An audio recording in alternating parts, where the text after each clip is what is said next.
El tema de hoy entonces, sangre. Como siempre les insisto en todas las clases, el concepto de que todo es absolutamente razonable en histología.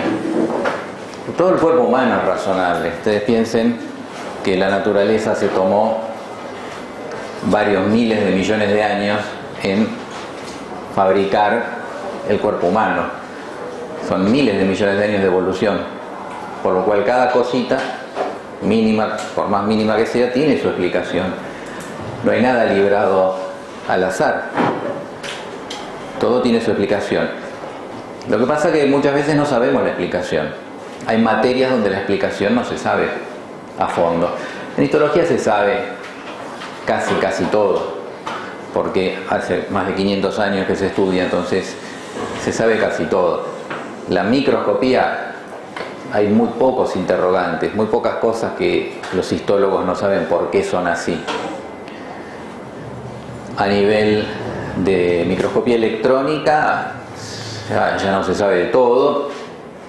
Piensen ustedes que la microscopía electrónica se inventa en el año 1960, la empresa alemana Siemens fue la que inventó el microscopio electrónico. Lleva 50 años de estudio la microscopía electrónica, no es tanto. Así que quedan muchas cosas por saber. Y de ahí en más sí viene el terreno de lo que se llama hoy en día la histología molecular, o sea, qué pasa con las moléculas de los tejidos. Ahí hay mucho que se sabe, pero es más lo que no se sabe. ¿Qué es lo que pasa en una persona sana con sus moléculas? Mucho se sabe, lo van a ver en bioquímica el año que viene, lo van a ver en fisiología el año que viene. Pero es mucho lo que no se sabe. Y después de ahí en más hay un terreno en el cual no se sabe nada, terreno virgen, que es el terreno de qué es lo que pasa en una persona sana o en una persona enferma, qué es lo que pasa con sus átomos, porque en definitiva todos somos átomos. Todos somos un organismo que está formado por órganos, los órganos por tejidos, los tejidos por células, las células por partes subcelulares, las partes subcelulares por moléculas, las moléculas por átomos. Los átomos están formados a su vez por partículas subatómicas. O sea, ¿qué somos nosotros? Un montón de partículas subatómicas en definitiva.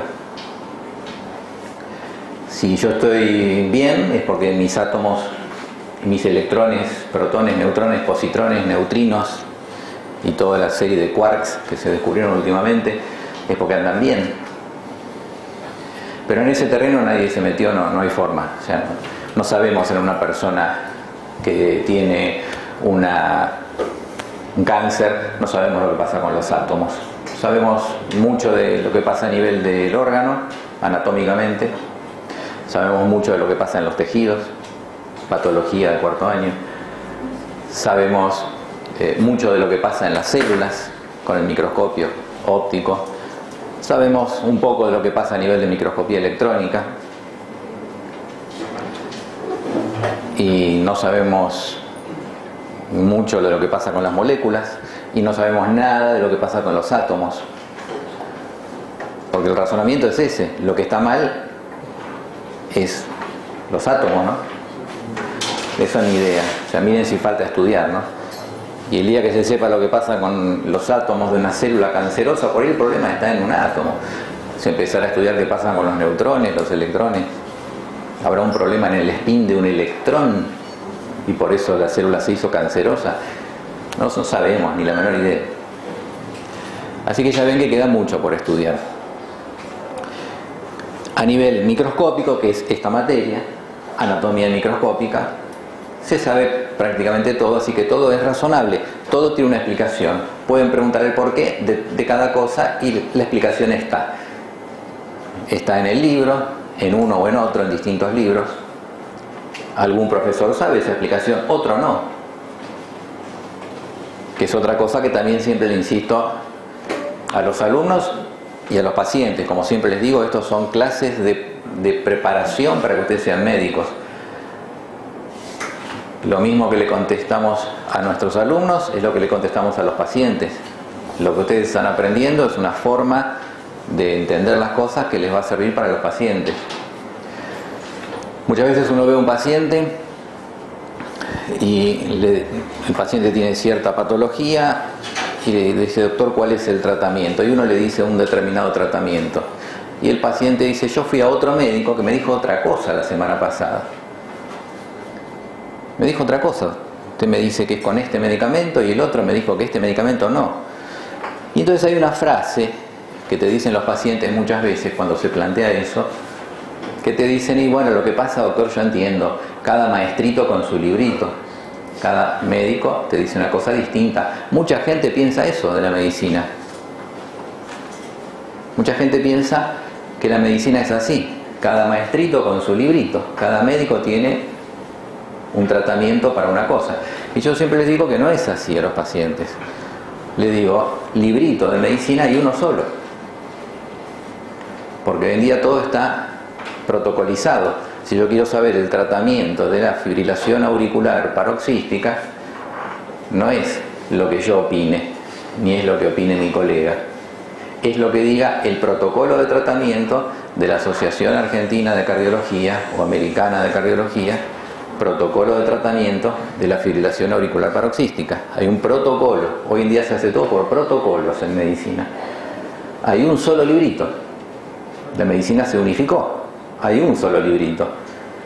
Lo que pasa, le digo al paciente, es que hay médicos que leen ese librito y lo estudian, y otros que no lo leen y no lo estudian. Por eso hay opiniones distintas en casos donde ya está el protocolo. Después sí, hay enfermedades o situaciones donde no hay un protocolo, y ahí ya entra un poco a jugar la opinión de cada uno. Y acá es lo mismo. Ustedes pregúntenle a sus profesores, me van a odiar los profesores, pero pregúntenle el porqué de todo. Pregúntenle el porqué de todo. Hay profesores que se los van a decir, otros que les van a decir algunas cosas sí y otras no. Otros les van a decir no se sabe. Anda a saber si es que no se sabe o él no lo sabe. No sé. Pero en realidad todo tiene un porqué. Todo, en todas las materias. Lo que pasa que muchas veces la medicina no lo sabe. Otras veces el profesor no lo sabe. Y ustedes van a tener que ir conviviendo con esto, porque nadie sabe todo. Ustedes tienen que convivir con esto. Para eso están los libros. Si en el libro dice que no se sabe, en la última edición del libro dice que no se sabe, y bueno, es porque no se sabe. Entonces siempre, por eso confiamos siempre en lo que dice el libro, está escrito. El profesor se puede equivocar, puede no saber la respuesta, como es lógico, y los profesores más viejos ya aprendimos a contestar sin problemas. Cuando nos preguntan algo que no sabemos, decimos no, yo no lo sé. Cuando somos más jóvenes y no queremos mostrarnos débiles con los alumnos, inventamos algo, ¿no? Con el microscopio te preguntan algo y uno no sabe qué es, y ¿qué decimos? Artificio de técnica. Es un artefacto. Una célula que no sabemos lo que es un artefacto. Artefacto o artificio de técnica quiere decir que es algo que no es real, sino que está producido por la técnica histológica. Está roto el preparado, es una gotita de colorante, una gotita de pegamento para el cubreobjeto. Nos enseñaban de chicos a decir, che, cuando no saben algo digan, es un artificio de técnica. No digan que no saben. Después aprendimos que no es así. Entonces, yo cuando me preguntan algo no lo sé, bueno, no lo sé, después me fijo en el libro, en todo caso, y lo reviso. Lo mismo con los pacientes. Al paciente cuando uno no sabe algo hay que decirle que no sabe. Y los médicos ahí sí que fallan mucho. Por eso digo que esto es una práctica para ser médico. Cuando pregunto algo de histología en el examen y ustedes no lo saben, tienen que decir no lo sé. No tienen que inventar cualquier cosa para tratar de salir adelante. Porque si me inventan cualquier cosa, yo me voy a dar cuenta que están inventando cualquier cosa, y entonces voy a sacar dos conclusiones. Una, que no sabe el tema, el alumno. Segunda, que no es honesto, no me está diciendo la verdad. Y como yo pienso que esa actitud que uno aprende en la facultad, después la repite cuando ejerce, yo pienso, este alumno es un peligro. Cuando venga el paciente y le diga, mire, tengo tal enfermedad, ¿qué medicamento tengo que tomar? Y el médico no se lo acuerda, le van a inventar cualquier cosa, para no decirle que no sé, como hacen muchos médicos. Le inventan cualquier cosa, le dan cualquier cosa. Por eso le digo, esto es una escuela de medicina. Esto es todo una práctica, todo un ensayo para ser médicos. Entonces, primero es reconocer las limitaciones de cada uno. Por eso insisto, yo valoro mucho más el alumno que dice, la verdad que no lo sé. Perfecto, es honesto. Condición número 1 para ser un buen médico. Muy bien, yendo al caso entonces ahora ya de la sangre. Hemos visto ya tejido epitelial, de revestimiento y glandular, tejido conectivo no especializado. Estamos con los conectivos especializados, vimos ya el cartílago, el hueso y ahora nos toca sangre. Cada tejido es una obra maestra. Es una obra maestra. No hay nada que lo pueda igualar. No hay ninguna obra humana que se asemeje ni muy de lejos con lo que es el diseño del cuerpo humano, ni de cualquier otro animal, pero yendo al superior de todos, al cuerpo humano. No hay nada que se le asemeje. Ahora estos días escuché por la televisión que están inventando un cerebro, iniciaron un plan que se llama, así como fue el plan Genoma Humano, para averiguar cuáles son todos los genes, el proyecto Genoma Humano que ustedes conocen, que se terminó averiguando cuáles son todos los genes. Ahora se inició el proyecto Cerebro Humano. Quieren averiguar absolutamente todo, todas las conexiones y todos los circuitos que hay en el cerebro humano. Van a invertir varios cientos de miles de millones de dólares, como fue el proyecto Genoma Humano, y quieren tener el mapa completo del cerebro humano. Puede ser que lo logren, yo lo veo muy complicado. Lo de los genes era muy fácil. Hay 4 bases, ACTG. El cerebro humano son varios miles de millones de neuronas, cada una con sus prolongaciones. ¿Cómo está conectada cada una? Quieren averiguar eso. Proyecto Cerebro Humano, salió por la tele estos días, ya empezó. Claro, teniendo el plano del cerebro, quieren tener el plano. Teniendo el plano del cerebro, yo puedo controlar cualquier cosa. Te cambio este axón, te lo saco de acá para acá y ya no estás más enamorada de tu novio, estás enamorada de mí. Todo es circuitos eléctricos. Los sentimientos son circuitos eléctricos. No podés caminar, te cambio este axón de acá, lo conecto para ahí arriba, caminás. En el caso de una parálisis cerebral, el axón está yendo a una neurona que murió por falta de oxígeno, parálisis cerebral por anoxia del neonato. Solución hoy en día no hay ninguna. La solución ¿cuál es? Tener el mapa del cerebro y decir, bueno, esta neurona la desconecto de acá y la conecto a una que esté sanita y ya la persona vuelve a caminar. Eso es el proyecto que se inició actualmente. Pero veremos qué pasa con el tiempo. Calculan entre 50 años más o menos en lograrlo, ¿no? Es un proyecto a largo plazo. En el caso de el tejido epitelial de revestimiento, ¿es una obra maestra de qué el epitelio de revestimiento? Es una obra maestra de la interfase con el medio ambiente. Es una obra maestra de las membranas. Es una membrana, es un tejido con aspecto de membrana, por eso el nombre de epitelio. Epi sobre telio quiere decir pezón en griego, pero en histología se utiliza como membrana. Por eso epitelio, mesotelio, endotelio. En griego quiere decir pezón, pero ahí hubo un problema de traducciones. Es la membrana perfecta. Es perfecta. Fíjate que vos, gracias al epitelio, no nos infectamos. Yo puedo poner la mano en cualquier lugar que está lleno de bacterias y no me infecto. Resiste a todo el tejido epitelial. No se infecta. El tejido epitelial no se infecta. No puede ser atravesado ni por bacterias, ni por virus, ni por parásitos, por nada. Puedo meterme en una pileta que tenga una solución que no sea isotónica, que tal vez es hipertónica si es agua salada, tal vez es hipotónica si es agua dulce, pero mi organismo sigue perfecto. Si no fuera por el epitelio, enseguida se igualan las presiones y yo me deshidrato como una babosa que no tiene epitelio. Las babosas, los caracoles, le echas sal y ¿qué pasa? Se mueren deshidratadas porque le estás echando una solución hipertónica. Entonces pierde todo el agua, se deshidrata y muere. Por eso se mueren las babosas con sal. No tienen epitelio. Yo me echo sal y no me chupo todo y me deshidrato y me muero, no me matan con sal, porque tenemos epitelio. No se infecta, no pierde sangre porque no tiene vasos sanguíneos, es duro, me puedo colgar del tejido epitelial si quiero.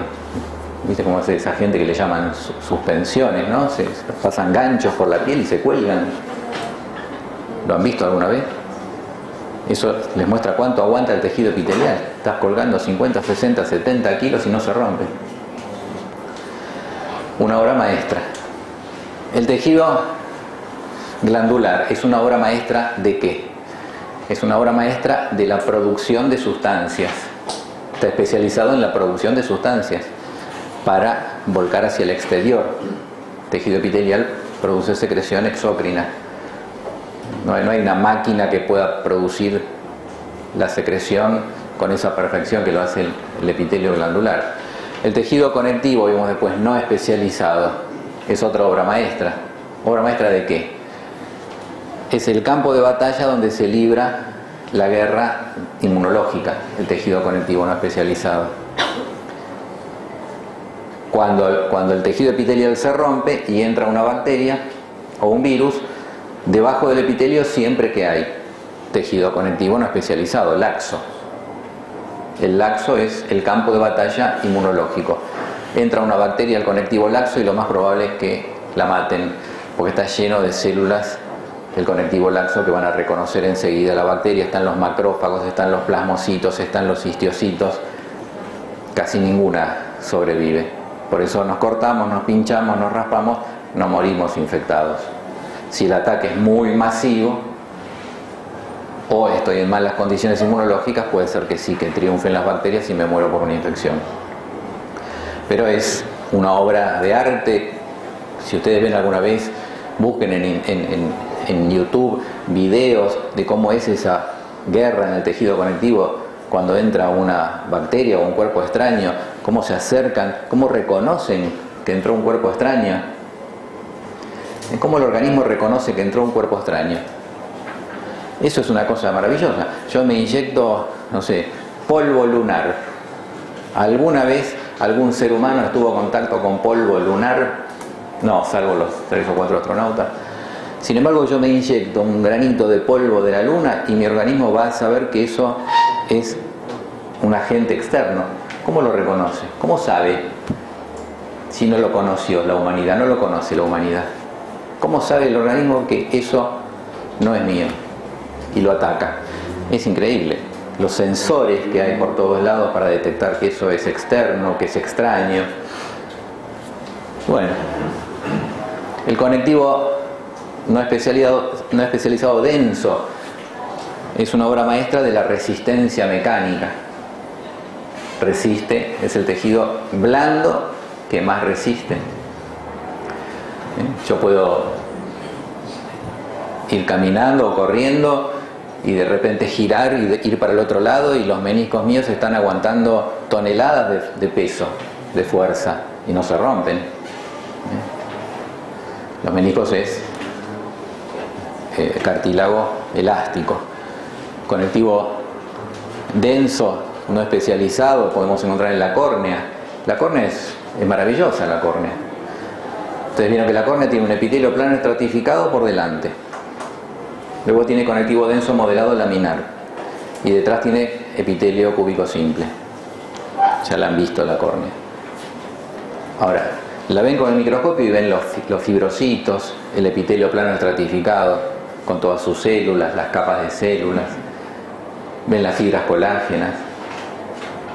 Ahora, ¿cómo está construida? Eso no se sabe. ¿Cómo está construida para que sea transparente? Es transparente.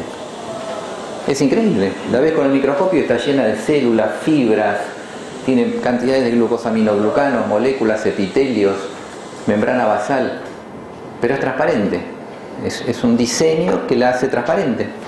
Eso no se sabe. Es una de las cosas que todavía no se sabe. Y hoy tenemos que ver, bueno, vieron el hueso, la obra de arquitectura más perfecta. No hay un ingeniero, un arquitecto que pueda hacer un edificio con las características de un hueso. El equilibrio justo entre rigidez y elasticidad, los conductos de Haber para que suban los vasos sanguíneos, los conductos de Boltzmann para que atraviesen de lado a lado. No hay forma de construir un edificio que sea tan perfecto como eso. Y hoy la sangre. ¿Y la sangre a qué se dedica? La sangre tiene una cantidad muy grande de funciones. Una función de la sangre es el transporte de oxígeno. Lo hace a la perfección, a la perfección. Otra función de la sangre es la coagulación, que es un mecanismo extraordinario, que nos mantiene vivos. Cada una de estas cosas nos mantiene vivos permanentemente. Y la otra función de la sangre es la inmunidad. Son las tres grandes funciones que tiene la sangre. La sangre, entonces, como tejido, vemos que está formada por dos tipos de elementos. Siempre acuérdense, esto lo he repetido en otros cursos, lamentablemente los que vean la grabación lo van a encontrar repetido, pero siempre acuérdense que cuando se habla de un tejido, esto pertenece a la técnica para rendir exámenes orales. Cuando se pregunta al alumno que hable de un tejido, hay que responder primero la definición, segundo las características generales, tercero la clasificación y cuarto los elementos que forman ese tejido. Siempre se contesta de esa manera. Por ejemplo, si me preguntan el tejido epitelial, voy a dar la definición, las características, que es avascular, que está formado por una o varias capas de células. Las células están unidas entre sí, no tiene sustancia intercelular, está separado del tejido conectivo por la neurona basal, etc. Después voy a dar la clasificación, se divide en revestimiento y glandular. El de revestimiento puede ser simple o estratificado, el simple puede ser plano cúbico cilíndrico o pseudoestratificado, el estratificado puede ser plano cúbico cilíndrico o polimorfo. Clasificación. Y luego ya los componentes. En el caso del tejido epitelial, los componentes son solamente células, porque no tiene sustancia intercelular. Entonces puedo hablar de la célula epitelial, su parte o polo o dominio apical, lateral, basal, qué es lo que hay en cada lugar, las diferenciaciones de membrana de la célula epitelial. Hablo de cada parte entonces. En 30 segundos les di examen de tejido epitelial ordenado. Lo mismo con cada tejido. Entonces el profesor sabe que ustedes conocen el tema, sabe que ustedes tienen la cabeza ordenada. Y si el profesor quiere y tiene tiempo y quiere seguir profundizando, recién después de eso les va a preguntar algún detalle. Pero ustedes ya aprobaron el examen. Por eso les digo, hay una técnica para rendir exámenes orales. El primer paso de esa técnica, en algunas clases ya lo di, es responder al profesor mirándole de frente y rápido. No dejarle ver al profesor que uno está pensando a ver si se acuerda. Cuando pensamos algo que no nos acordamos, miramos para arriba y desviamos la vista a la derecha. Y generalmente acompañamos con un que le indica al profesor que uno eso no lo sabe y que está tratando de buscar en qué parte del cerebro lo tiene escondido. En cambio, como ya les dije, si yo le pregunto el nombre y apellido a ella, me va a mirar de frente y me va a decir, ¿cómo te llamas? Yadia. ¿Cómo? Yadia. Yadia. No, ahora, si yo le pregunto el nombre y apellido y ella dice, yo empiezo a dudar si no tendrá algún problemita psiquiátrico, ¿no? Porque no se acuerda el nombre. No se acuerda el nombre. Lo mismo con la pregunta de histología. Cada parte del programa yo tengo que poder respondérselo al profesor mirándolo de frente, con naturalidad y rápido, sin mostrarle que estoy haciendo un esfuerzo sobrehumano para responderle. Si yo miro para arriba a la derecha, digo, se me caen las lágrimas, me pongo colorado y empiezo a mover los dedos, los pies y a patear la mesa, y el profesor mucha confianza ya no me va a tener. Lo mismo con los pacientes. ¿Qué tengo, doctor? ¿Qué es este bulto que tengo? A ver, déjeme, ya el paciente dice, no sabe nada. Esto es lo mismo. Perfecto. En el caso de la sangre, la definición es un tejido conectivo especializado. Es muy fácil la definición. Tejido conectivo especializado que tiene la característica de ser líquido. Es un tejido líquido. Esa diríamos que es una definición interesante. ¿Cuáles son las características de la sangre? Como dije recién, es líquida, actúa en el transporte de gases. Yo no les voy a dictar todo esto, está todo escrito en los apuntes de la cátedra, en los libros. Yo les estoy diciendo un sistema, ¿no? Luego voy a la clasificación. La sangre se clasifica, en este caso, digamos, no hay distintos tipos de sangre para clasificar, no hay mucho para, acá no se puede hablar de clasificaciones. Tengo que pasar a los componentes, por eso la primera diapositiva acá habla de los componentes. La sangre tiene dos componentes, uno que es la parte líquida, que es el plasma, y la otra que es la parte sólida, que se llaman elementos formes o figurados. Un error muy común del alumno es decir que la sangre tiene la parte líquida, que es el plasma, y las células. Siempre lo dividen así y es un error. Plasma y células, me dicen en los exámenes. No es correcto. No es correcto. La sangre tiene la parte líquida, que es el plasma, y tiene los elementos formes o figurados. ¿Por qué? Porque dentro de los elementos formes o figurados se encuentran las células y las plaquetas, que no son células. Entonces, la clasificación correcta es esa. Elementos formes porque tienen forma, elementos figurados se los llama porque tienen una figura, una forma. La sangre se estudia de una forma distinta al resto de los tejidos. Se estudia a través de la técnica del frotis, porque hay que frotar un portaobjeto con el otro. Se pone una gotita de sangre, como se ve acá, y luego con otro portaobjeto se frota. Por eso frotis, o también se extiende esa gotita de sangre, por eso también se llama extendido. La sangre se estudia a través de la técnica de frotis o extendido. No se puede estudiar la gotita entera. ¿Por qué no se estudia la gota entera? Porque es muy gruesa y con el microscopio no se podría ver, la luz no puede atravesarla. Entonces hay que hacer un extendido. Ese extendido después se colorea con distintos métodos, hay muchos. El más utilizado se llama método de May-Grunwald-Giemsa. Usa dos colorantes, el colorante de Giemsa y el colorante de May-Grunwald. Es algo muy parecido a la hematoxilina y diosina. Da basófilos y acidófilos. Colores basófilos y colores acidófilos. Pero no utiliza los mismos colorantes. Y entonces así, aplicando este método del extendido frotis, que se usa para todo tejido o todo examen histológico de un líquido, se usa esta técnica, no solamente para la sangre. Se utiliza también para estudiar el líquido cefalorraquídeo, se utiliza también para estudiar la secreción vaginal, el método entonces de frotis. Y cuando vemos que el diagnóstico de sangre con el microscopio es muy sencillo, no hay mucho que pensar. También lo mismo, si yo le pongo al alumno un preparado histológico de sangre, que generalmente no lo ponemos porque es preguntarle algo que es tan obvio que creemos que no vale la pena. Pero más de una vez sí, ponemos un preparado de sangre y la piensan y lo piensan y lo piensan.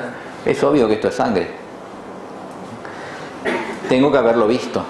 Si no lo vi nunca, ahí está el problema. Si yo pongo un preparado de sangre a un alumno en un examen y no sabe qué es sangre, es porque nunca lo vio. Realmente es grave.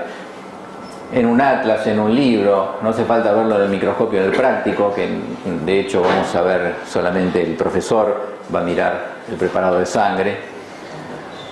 ¿Por qué motivo? Porque el preparado de sangre hay que verlo con objetivo de inmersión en aceite. No se puede ver con objetivos secos, se ve con objetivos de inmersión en aceite. Y para eso hay que poner la gotita de aceite de cedro y conocer la técnica de inmersión, y para el alumno es complicado y no tiene mucho sentido tampoco, porque no lo van a hacer después tampoco cuando sean médicos. Así que esto lo hace el profesor y lo ve el profesor, se lo muestra a ustedes en el televisor.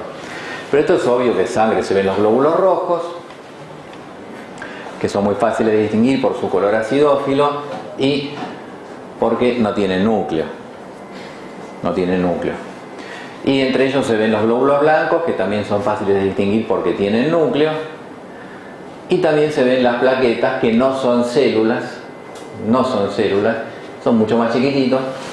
Y por eso no puedo decir que la sangre esté formada por células y plasma, porque estoy dejando afuera las plaquetas, me las estoy olvidando.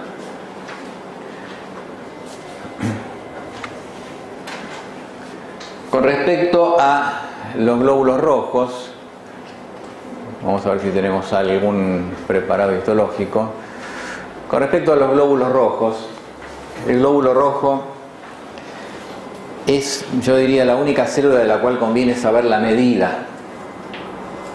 Yo no les pido que sepan las medidas de las células. Hace años atrás les pedíamos las medidas de cada célula. Hoy solamente les pido que sepan la medida del glóbulo rojo, porque lo usamos como regla con el microscopio.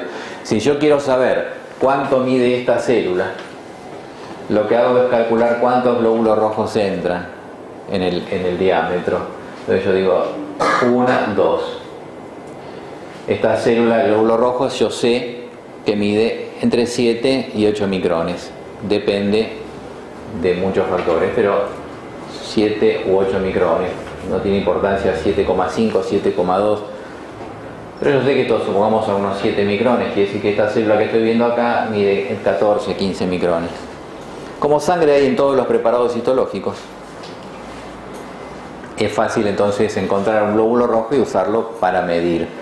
Por eso si el profesor le pregunta cuánto mide determinada célula en un examen práctico, ustedes tienen la regla, tienen el glóbulo rojo, buscan en el preparado algún glóbulo rojo y con eso calculan aproximadamente cuánto mide. Como ustedes ven, los glóbulos rojos son acidófilos. Y se ve perfectamente en el preparado que en el centro se ve una zona pálida, y eso se debe a que en el centro los glóbulos rojos tienen menor acidofilia. No es que haya un agujero en el centro, como muchas veces también nos dicen, sino que en el centro tiene menor acidofilia. ¿Y eso por qué? A ver si encontramos un esquema de un glóbulo rojo. No tenemos ninguno. Eso se debe a la forma. El glóbulo rojo tiene forma de disco bicóncavo. La parte central tiene un diámetro menor, tiene 1 micrón de diámetro. La parte periférica tiene 2 micrones de diámetro, el doble. Entonces el color que tiene es el doble. Tiene mayor coloración. La parte central es la parte más delgada del glóbulo rojo. No los puedo ver acá de perfil. ¿Por qué? Porque en los preparados histológicos los glóbulos rojos, como si fueran monedas, quedan aplastados contra el vidrio, no quedan paraditos de perfil. Por eso no los veo en el preparado de perfil para ver la forma de disco bicóncavo. Los veo todos redondeados porque es como una moneda, siempre va a quedar aplastado contra el vidrio. Nunca de perfil. Muy rara vez puedo encontrar alguno y verlo de perfil. Acá ven que no hay ninguno. Los glóbulos rojos entonces no tienen núcleo. No tienen núcleo, son células anucleadas. No. A significa no. Anucleadas, no tienen núcleo. Recuerden siempre al profesor hablarle en términos técnicos, nunca en términos comunes. En lugar de decirle no tiene núcleo, le dicen es una célula anucleada. Así ustedes muestran que tienen conocimientos de la terminología, del lenguaje, como siempre les digo yo, de el idioma médico, en latín y en griego. ¿Son células entonces o no son células? Porque toda célula tiene un núcleo, decíamos hace años atrás en biología. No es así. Hay células que no tienen núcleo, las células procariontes no tienen núcleo, y dentro de las eucariontes hay células que no tienen núcleo tampoco, como esta, que no es la única. No es la única célula sin núcleo, el eritrocito. Ahora vamos a ver otra que tampoco tiene núcleo enseguida. Y todo ese glóbulo rojo realmente es una obra de arte. está todo hecho exactamente a la perfección para poder transportar oxígeno. La forma de disco bicóncavo no es de casualidad, ha sido estudiado desde todo punto de vista, desde el ángulo de la ingeniería, desde el ángulo de la arquitectura. Es la forma perfecta para que entre mayor cantidad de hemoglobina, que es la que transporta el oxígeno. Por eso no tiene núcleo. ¿Por qué no tiene núcleo? Porque el núcleo ocupa mucho lugar. Le saco el núcleo y tengo más lugar para la hemoglobina. La hemoglobina es la que transporta el oxígeno. Ahora, si no tiene núcleo, ¿qué pasa con una célula que no tiene núcleo? Paga un precio muy alto. Célula que no tiene núcleo se muere. Por eso los glóbulos rojos se mueren a los 120 días. Viven 120 días. Es el precio que pagan para llevar mayor cantidad de hemoglobina, para ser más eficientes. Hay animales inferiores cuyos glóbulos rojos tienen núcleo y no transportan tan bien la hemoglobina. El feto, en determinado periodo, tiene glóbulos rojos con núcleo. No transporta tan bien el oxígeno. Y esto es por la ley biogenética de Haeckel que les comenté la vez pasada. La ontogenia recapitula la filogenia. En un momento determinado, la sangre del feto humano es muy parecida a la sangre de algunos animales inferiores, algunos peces, algunos anfibios que tienen núcleo de glóbulo rojo. Hasta histológicamente se cumple esa ley biogenética fundamental. ¿Por qué tiene forma de disco bicóncavo? Porque si fuera redondo, la hemoglobina que está en el centro queda muy lejos de la membrana y no puede transportar bien el oxígeno. La forma de disco bicóncavo hace que no haya hemoglobina metida en el centro de esa esfera, que estaría muy lejos. Entonces todo es calculado a la perfección. Esos son entonces los glóbulos rojos. Los glóbulos rojos o eritrocitos. Eritro, rojo. Cito, célula. Y en general, como dije la vez pasada, cito significa célula adulta o madura. Cuando es una célula inmadura o juvenil se llama blasto. Blasto. Termina en blasto. Quiere decir que la célula precursora, los precursores del glóbulo rojo, se van a llamar eritroblastos. Efectivamente se llaman eritroblastos a las células precursoras de los glóbulos rojos. También se llama hematíe. Hematíe al glóbulo rojo. Por hemato, que quiere decir sangre. También se llama rubricito. Rubri, rojo, cito, célula. Es lo mismo que decir glóbulo rojo. Con todos esos sinónimos, uno lo que tiene que tratar de mostrar en el examen es que uno conoce terminología, que uno conoce el idioma médico. Con respecto a números de glóbulos rojos, números de glóbulos blancos, todo eso hay que saberlo, ya se enseñó en primer año de la carrera. Se pregunta en segundo año, así como también se pregunta en tercero, en cuarto, en quinto, en sexto y en séptimo. En cualquier año de la carrera que te pregunten cuál es el número de glóbulos rojos y no lo sabes, realmente es un papelón, porque es uno de los elementos más básicos, una de las cosas más básicas que hay del conocimiento de un médico, es saber el análisis de sangre de rutina, conocer los valores. Por eso es posible que se los pregunten los números de los glóbulos rojos, blancos, plaquetas y demás, lo repasan. Con respecto a los glóbulos blancos,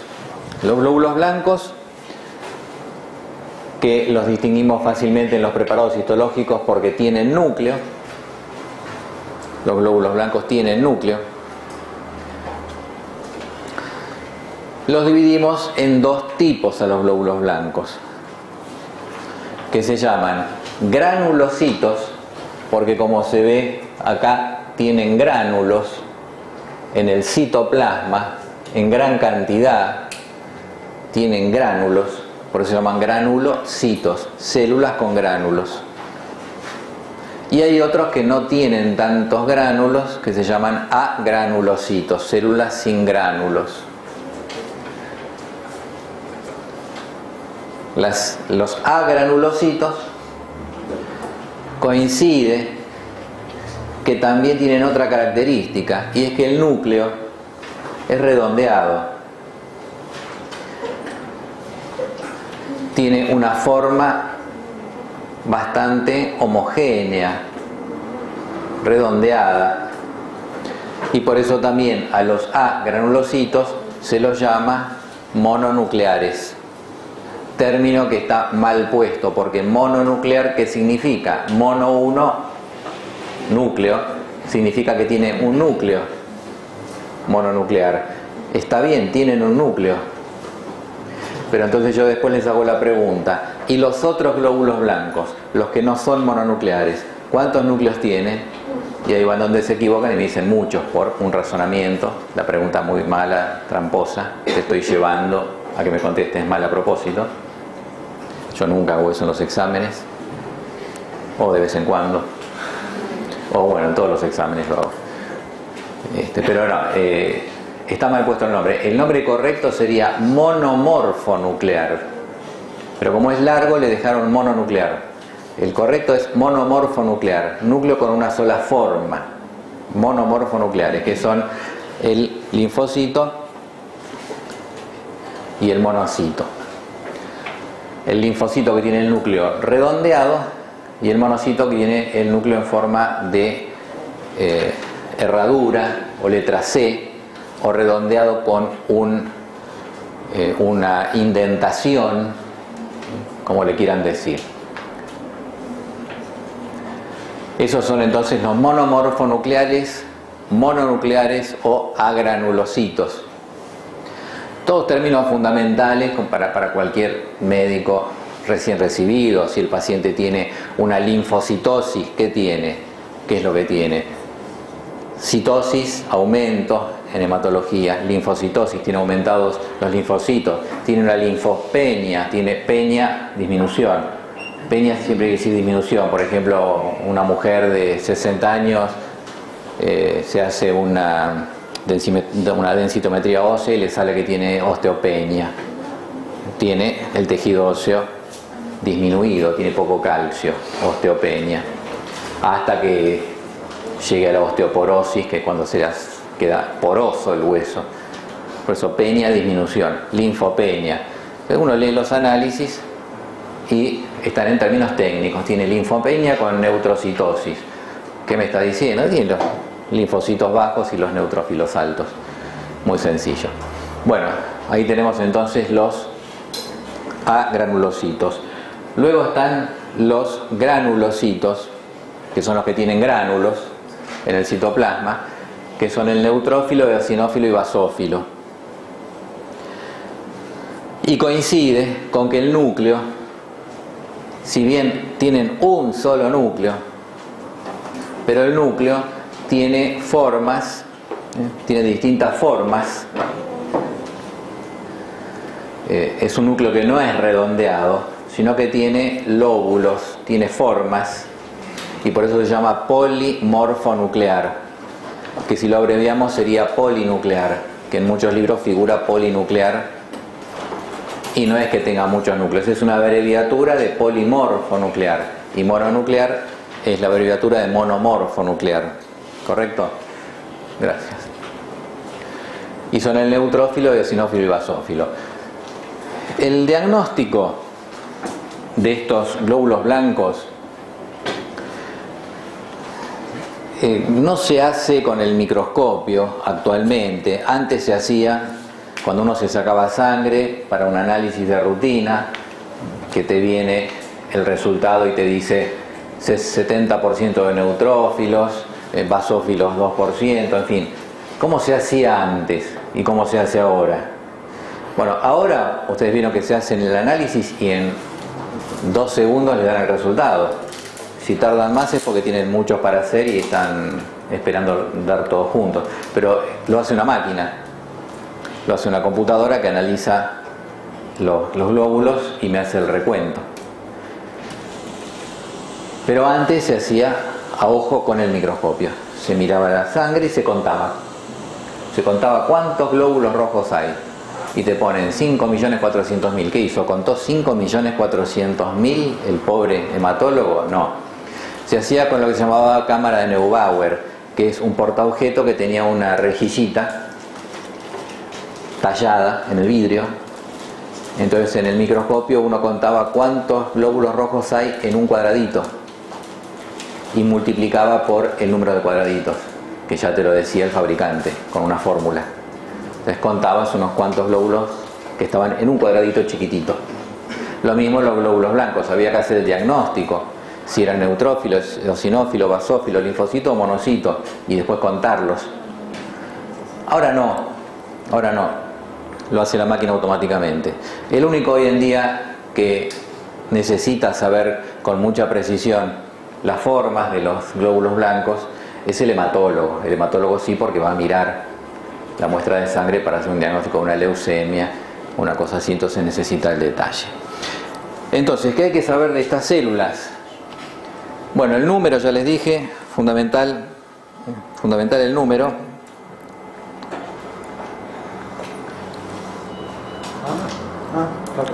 No, si me das uno sin pilas yo también te lo presto, ¿no? Así no. Ahí está. Bueno, entonces, los datos que hay que saber de cada glóbulo blanco, el número, ya sea en valores absolutos o relativos, el número. Como les decía, no pido medidas, no pido técnicas especiales de coloración, hemos disminuido muchísimo realmente todos esos detalles que antes le dábamos a los alumnos, porque sinceramente no tiene sentido y ustedes cuando se reciban no van a comprarse un microscopio y van a sacarle sangre al paciente como se hacía hace 50, 70, 100 años, sacarle sangre al paciente y ustedes mirarlo y decir si tiene anemia o no tiene. Hoy se manda al laboratorio y viene el resultado. Entonces no tiene mucho sentido entrenarse tanto en diagnóstico, ¿no?, de las células. Lo que sí es importante, no sé si hay alguna imagen de un neutrófilo. Acá tenemos un neutrófilo. El neutrófilo tiene en el citoplasma, tiene gránulos, por eso es un granulocito, ahí se ven los gránulos. Y el núcleo tiene, este es un neutrófilo perfecto, que acá eligió el doctor Casian, eligió un neutrófilo, como le decimos nosotros, de libro. Este parece dibujado, está perfecto, porque el neutrófilo típico, de mediana edad, ni joven ni viejo, tiene el núcleo con 3 lóbulos, acá se ven los 3 lóbulos, que están unidos por pequeños puentes de cromatina delgada. Son 3 lóbulos y ahí están los puentes de cromatina, se ve perfecto. Pero hay que elegir uno para verlo así, no lo van a ver siempre de esta manera en el preparado. 3 lóbulos. Edad media, ¿por qué? Porque cuando es más joven tiene menos lóbulos, tiene 2. Tiene 2. Cuando está recién fabricado, recién salidito de la fábrica es la médula ósea. Lo va a explicar la clase que viene. Cuando sale recién de la fábrica, es jovencito, tiene 2 núcleos, 2 lóbulos. Se llama neutrófilo encallado. Encallado. ¿Qué es un callado? Como el callado de la aorta, una curva. Son 2 lóbulos que parecen una curva, una letra C, un callado. Y cuando es más grande ya tiene 4 o 5 lóbulos. Cuando ya está por morir tiene 5 lóbulos, le queda poco de vida. Él eligió uno de la edad media de la vida. Los neutrófilos son células inmunológicas.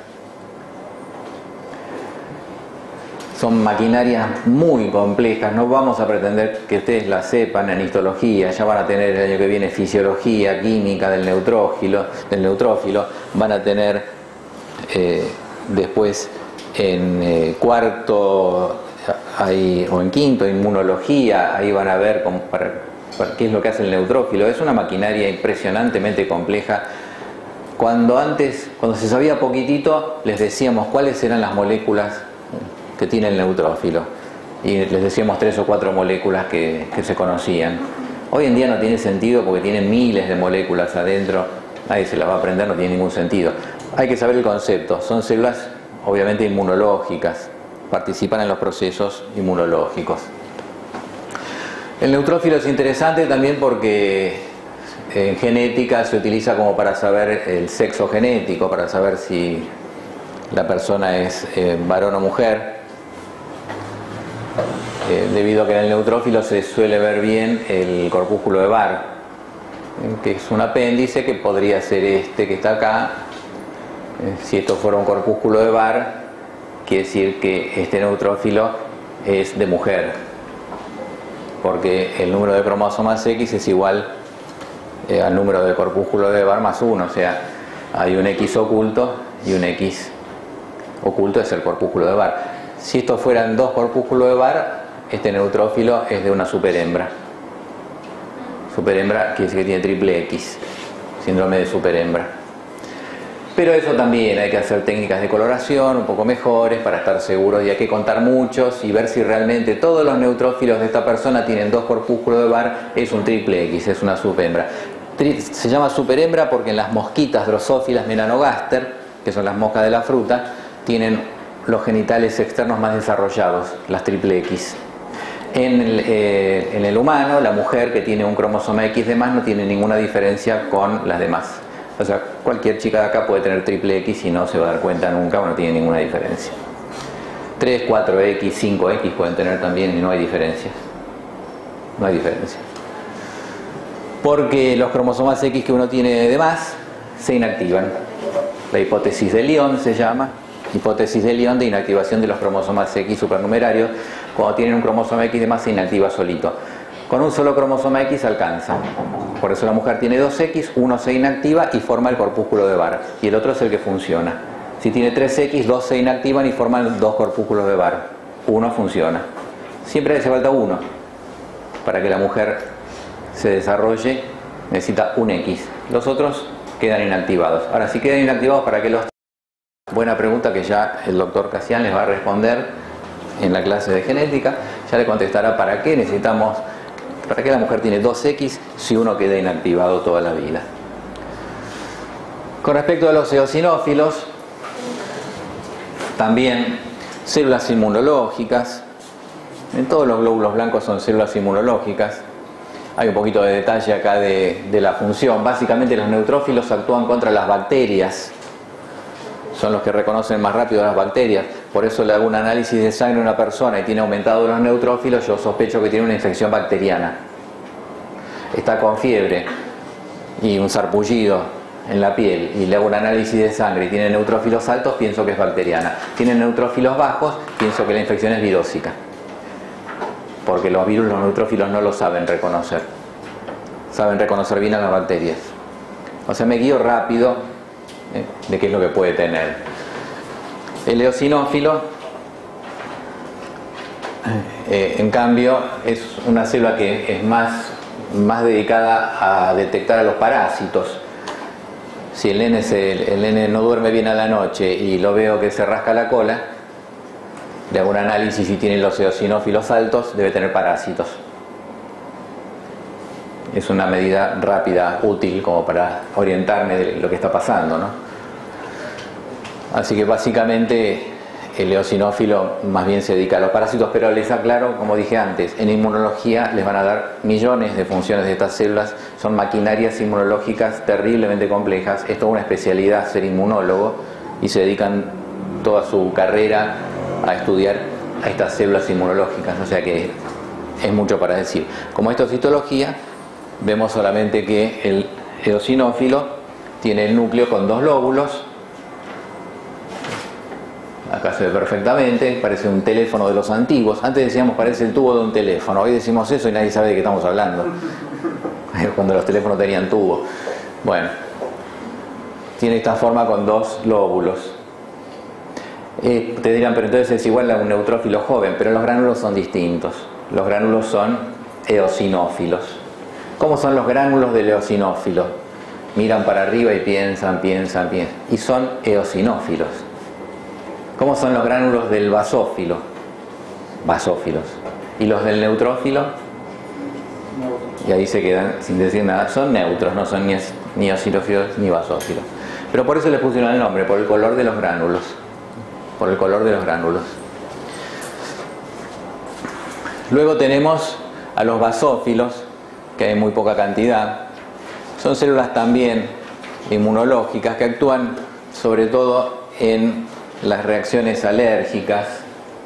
en respuestas alérgicas, acá lo puso Jonathan, relacionado, vendría a ser la misma célula que el mastocito del tejido conectivo. Bueno, es casi lo mismo, el basófilo tiene casi las mismas sustancias y se caracteriza porque el núcleo tiene 2 o 3 lóbulos, pero que están muy pegados entre sí, no se distinguen tan bien como los otros, y los gránulos son muy grandes, gránulos basófilos muy grandes.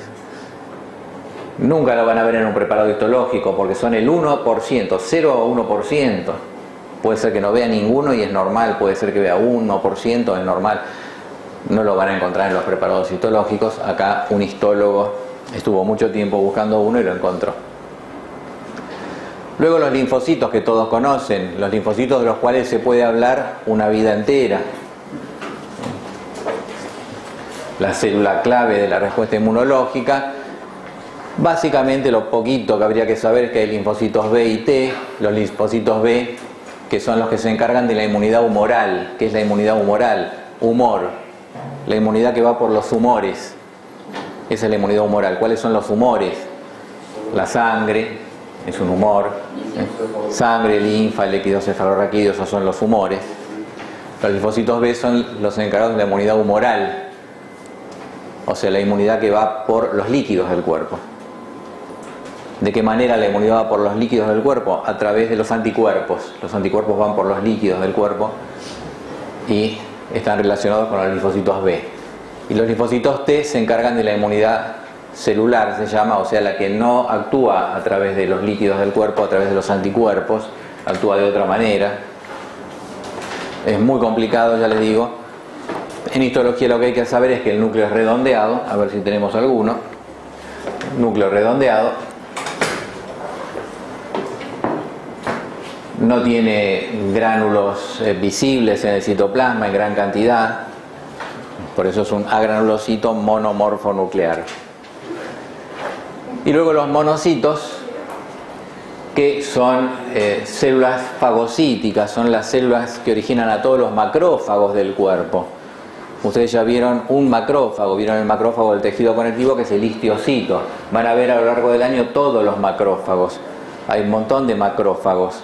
Todos derivan del monocito, que es el padre de los macrófagos. Ya van a ver en el hígado los macrófagos, van a ver en el sistema nervioso central cuáles son los macrófagos. Y del monocito lo que hay que acordarse en histología es que tiene el núcleo con forma de herradura o letra C.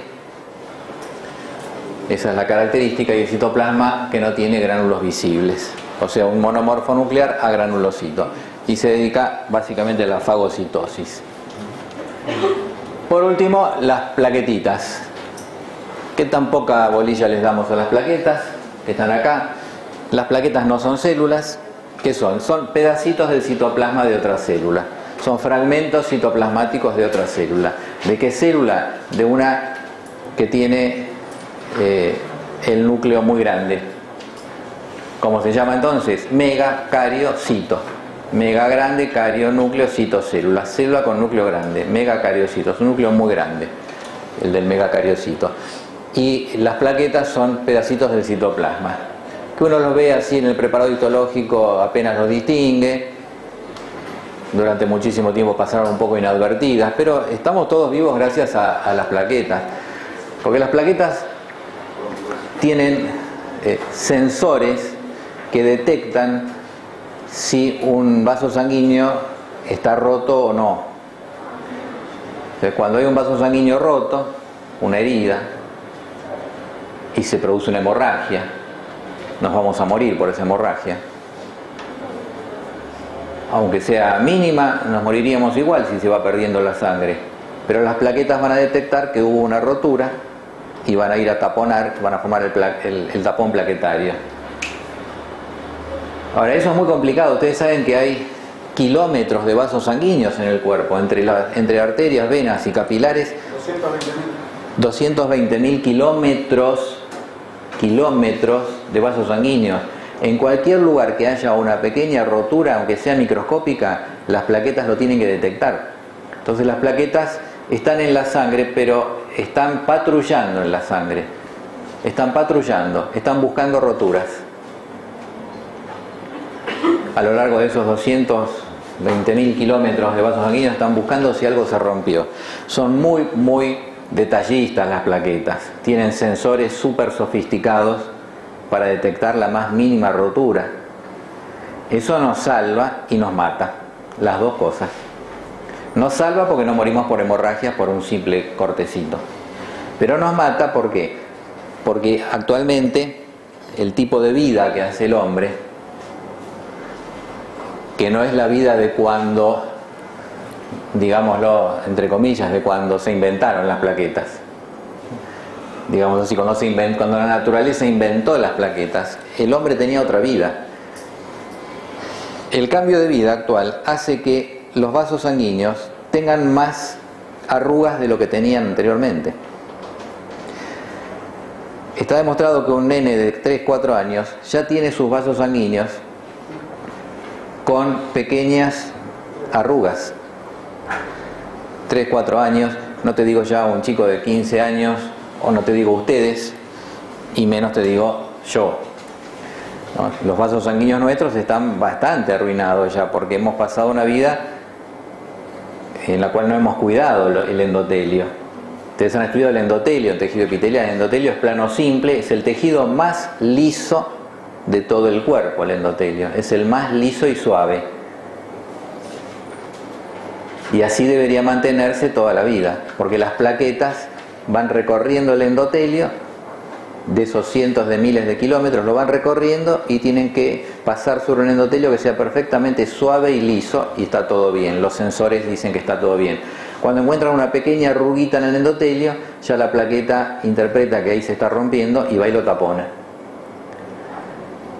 ¿Qué pasa? La vida que hacemos actualmente, la mala alimentación, un nene por ahí de 3, 4 años o 5 años ya está mal alimentado, porque la mamá va al gimnasio y toma, cuando viene la merienda, toma leche descremada, yogur descremado, postrecitos descremados, y al bebé le da leche entera, yogur entero con agregados de crema. El flancito, para mí me compro un flancito así dietético, User, al bebé un buen flan casero con crema, así se pone gordito y rozagante, porque el bebé tiene que estar gordito, con los cachetes, ¡ay qué lindo cachetito! El bebé es un bebé flaco y decís, pobre, está mal alimentado. La madre lo está matando. Lo está matando, le está dando grasas y está haciendo que el endotelio se vaya arrugando. La madre a la noche come una ensaladita, al nene ya, cuando es un poquito más grande, ya le da un buen bife, jugoso, para que se alimente bien. Ella se cuida con una ensaladita. Al bebé le da carne, milanesas, y ella se come una galletita de arroz. Entonces, ¿qué pasa? Digo yo, las madres están tratando de matarnos, parece. Porque ellos se cuidan, pero el bebé lo quieren gordito, lo quieren bien gordito, que coma mucha carne, papas fritas, todos los lácteos con crema. Y eso hace que el endotelio se vaya arrugando, porque esas grasas se depositan en el endotelio y se va arrugando. Entonces, un buen día de estos, yo me voy a levantar a la mañana, esperemos que zafar un año más, aunque sea, esperemos que no. Un día me levantaré a la mañana y una plaquetita mía encontrará una arruguita y dirá, esto se está por romper, y lo tapona. Y me tapona una arteria y yo tendré un accidente cerebrovascular, un infarto. Porque la plaqueta está cumpliendo su trabajo, está buscando pequeñas imperfecciones, y esto es así, tal como se los digo. Accidente cerebrovascular, infarto, son las plaquetas que encontraron algo arrugado. La culpa no es de la plaqueta, la culpa es del que le da de comer al vaso sanguíneo.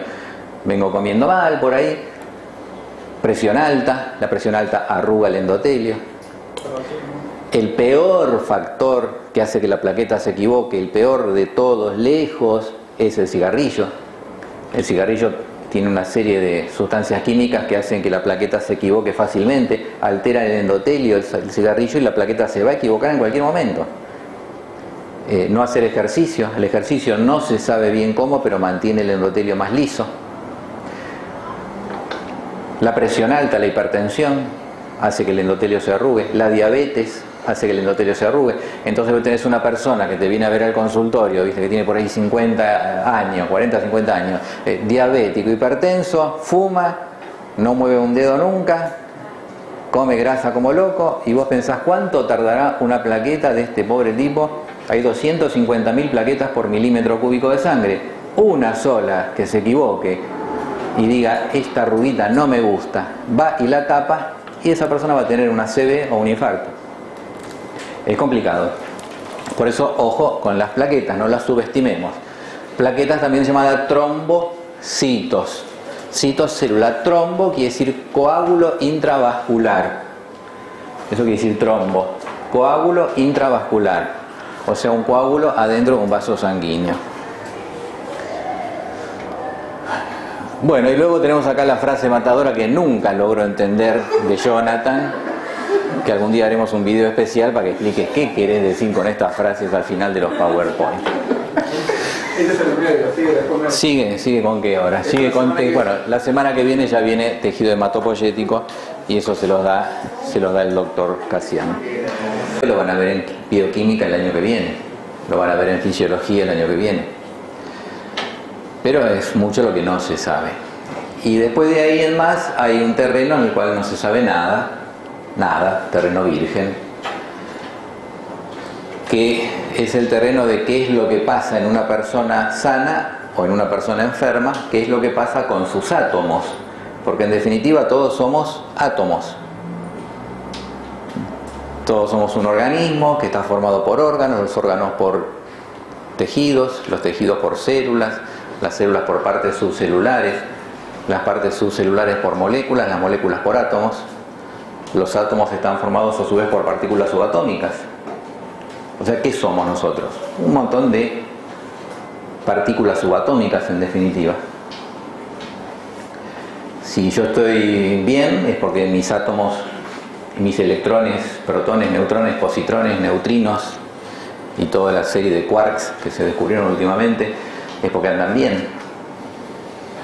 Pero en ese terreno nadie se metió, no hay forma. O sea, no sabemos en una persona que tiene un cáncer, no sabemos lo que pasa con los átomos. Sabemos mucho de lo que pasa a nivel del órgano, anatómicamente.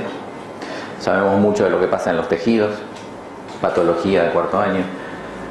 Sabemos mucho de lo que pasa en las células con el microscopio óptico. Sabemos un poco de lo que pasa a nivel de microscopía electrónica.